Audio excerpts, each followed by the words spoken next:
biggest bully in my ever. She chose to do that.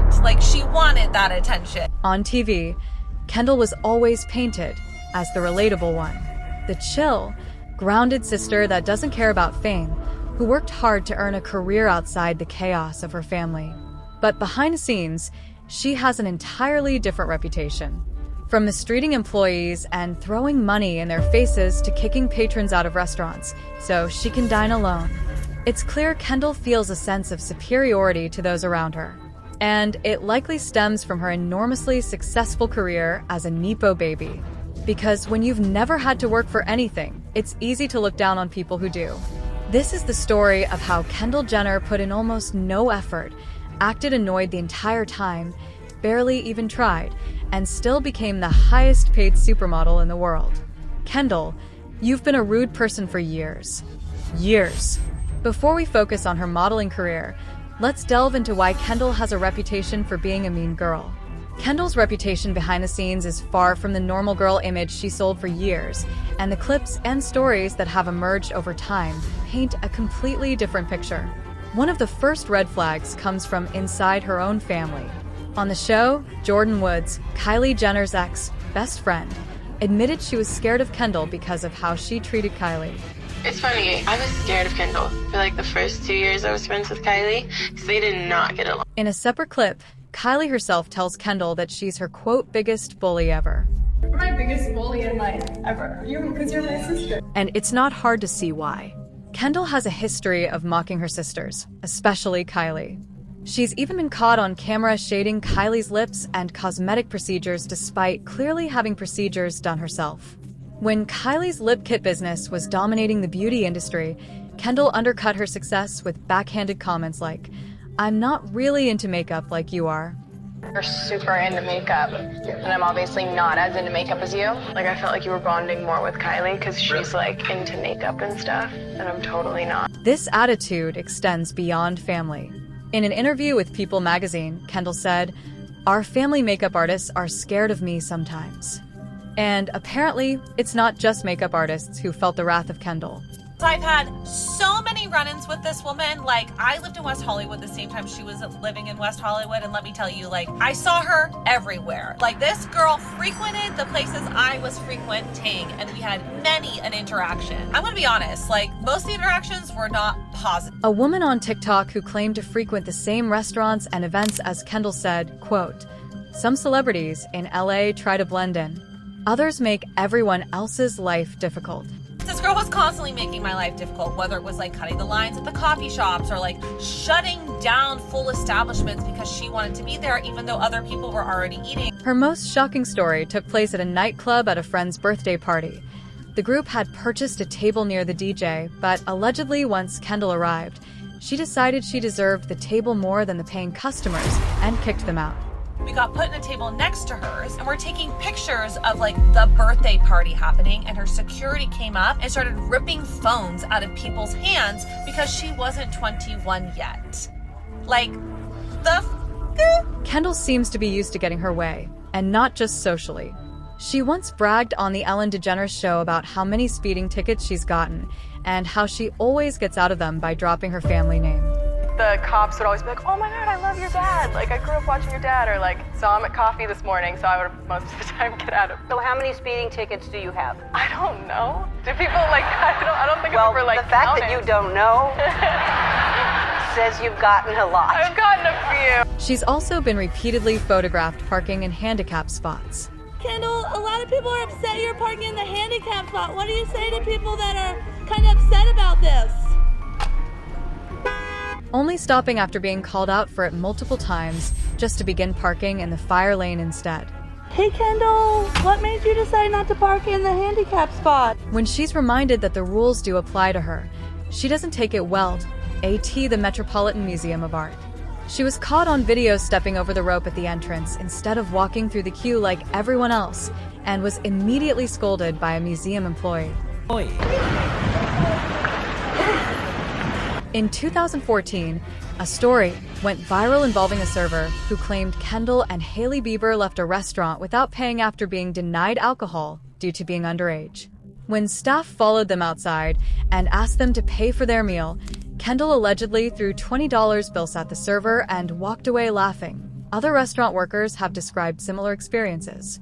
This is another one where I unfortunately did not have the best experience with them. She used to come in all the time and was pretty cold towards staff. She also usually has someone speak for her and doesn't speak directly to staff. I'm gonna give her the benefit of the doubt and say she's just shy. For my experiences with her, I have to give her like a 4 out of 10. At a Brooklyn restaurant called Baby's All Right, the staff posted a photo of Kendall's receipt to highlight that she didn't leave a tip. Even in brief public moments, Kendall's disdain tends to slip through. In one clip, she rolls her eyes immediately after taking a photo with her team. In another, her smile drops the second she turns her back to Gigi Hadid. And in yet another, she takes a selfie with a fan, then immediately pushes past her to leave to get out of there right away. Kendall's also received backlash for pushing a security guard away at the Met Gala and for mocking Addison Rae's poses on the Met Gala carpet, laughing with Hailey Bieber as they reenact her movements. What's your problem, Kendall? There's a lot of space over there.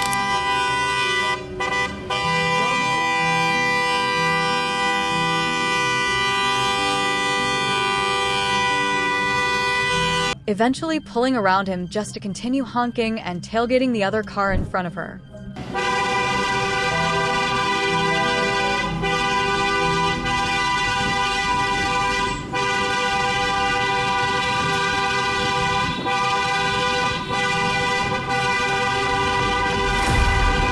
But how did she get this way? Maybe this is what happens when you're handed everything in life. Because when the world opens its doors before you've even knocked, it's easy to believe you deserve it. And that belief started early. I've definitely worked my way to where I am now. I think it's just a perception that people have that I just was like, give it to me, and I had it. It definitely was not that. Kendall Jenner began her modeling career in 2009 at just 14 years old. In an interview with Andy Cohen, she claimed her love for photography is what led her to modeling, even calling it destiny when her friends took pictures of her. From there, all it took was a conversation. She handed her mother, Kris Jenner, a photo album of amateur modeling shots. Kris made a few calls, and overnight Kendall booked her first modeling job, a Forever 21 campaign called Rocker Babes with a Twist. That campaign was followed up with a magazine cover, then a runway debut for Marc Jacobs at New York Fashion Week. And a few years later, Kendall became the highest-paid supermodel in the world. It happened fast, suspiciously fast, and fans took notice. How does someone go from Rocker Babes with a Twist to earning $40 million a year?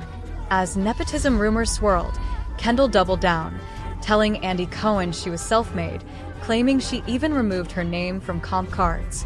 I took my last name off of my name on like all my modeling cards so that I was taken completely seriously. I mean, I literally like went to like the middle of nowhere casting. And quote ran all over New York and Europe booking jobs on her own.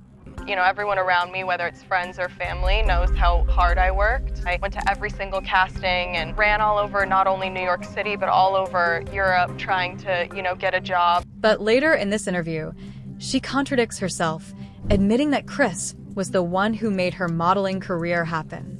Like presented the cutest like little modeling book to my mom when I was like 14, and then she did her Kris Jenner things and made it all come to life.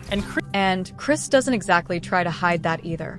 At the Daily Front Row Fashion Awards, Kris Jenner thanked photographer Russell James for, quote, helping me make my daughter's dream come true.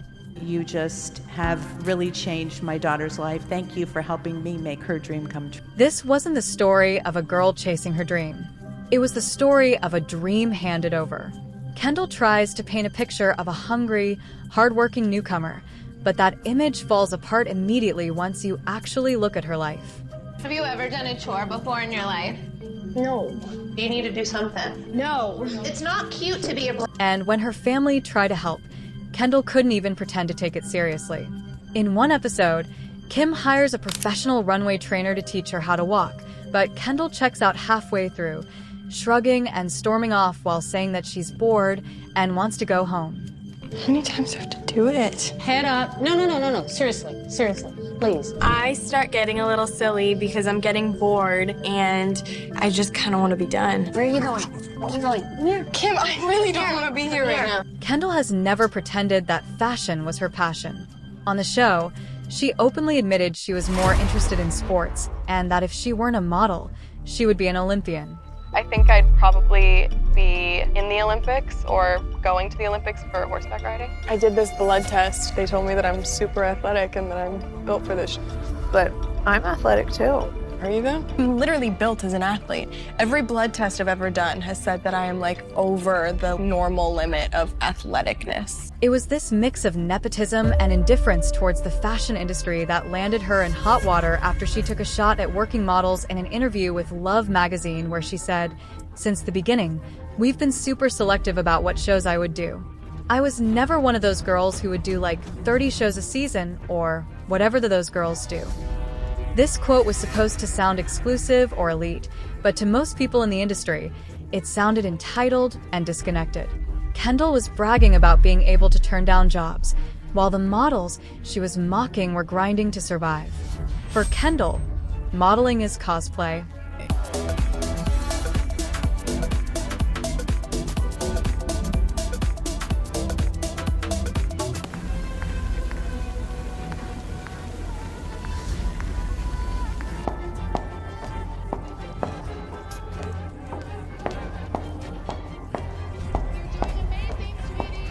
Kendall's dismissive comment towards working models, combined with her reportedly being, quote, on the verge of a mental breakdown after 14 shows in 2017, led to immediate backlash from the industry. And it's because Kendall didn't just inherit a modeling career, she inherited a level of detachment that most models can't afford. And when Kendall does take jobs, she's known for not taking them seriously. According to People magazine, an insider revealed that Kendall often decides at the last minute which show she'll walk in, and that decision depends on how she's feeling that day and how much money they're offering her. This casual, lax approach to her career was on full display when she posted a bizarre video to Instagram of herself shaving her legs in the back seat off a car while on the way to walk the runway at New York Fashion Week. By this point, she was reportedly making $40 million a year from modeling and was still treating it like an afterthought. For most models, Fashion Week is the biggest moment of their career. But for Kendall, it was just another day she could be bothered to get ready on time. What makes it all more ironic is that the few jobs Kendall does take often backfire. In fact, brands that work with Kendall have a tendency to issue public apologies afterward. Take Kendall's 2017 Pepsi commercial as an example. At the height of the Black Lives Matter movement, Kendall took part in a soda commercial that shows her saving the day by simply offering a police officer a can of Pepsi. The backlash was immediate as the advertisement was accused of trivializing police brutality for the sake of branding, leading to Pepsi pulling the ad and issuing a public apology. There was also her infamous Vogue photo shoot, which featured Kendall wearing an afro. An editorial choice that sparked widespread accusations of cultural appropriation, leading to Vogue apologizing and removing the content. This wasn't new territory for Kendall, as she's faced similar criticism before, like when she launched her tequila company, 818 Tequila. In the promo campaign, Kendall can be seen riding a horse through sun-soaked agave fields while Mexican farmers harvest the land behind her. Fans were quick to point out the irony of born rich Kendall Jenner parading herself around on a horse in what some referred to as a, quote, migrant worker cosplay in front of hardworking employees performing the backbreaking work necessary to actually make her product. Her reputation among fans and critics was strained. And when she started teasing a major announcement about, quote, helping young people, fans were cautiously intrigued. In a vague cinematic teaser, Kendall says things like, when I was 14, I couldn't reach as many people as I can now. Now that I'm 22 and I have this whole thing behind me, I can speak to so many people and just be like, I can help you, and it's okay. And I experience it. I'm very normal, and like I understand you. Like I can connect with you. I'm gonna try and help. Thanks for watching. Subscribe to our channel Trending Stories and click bell icon for notifications.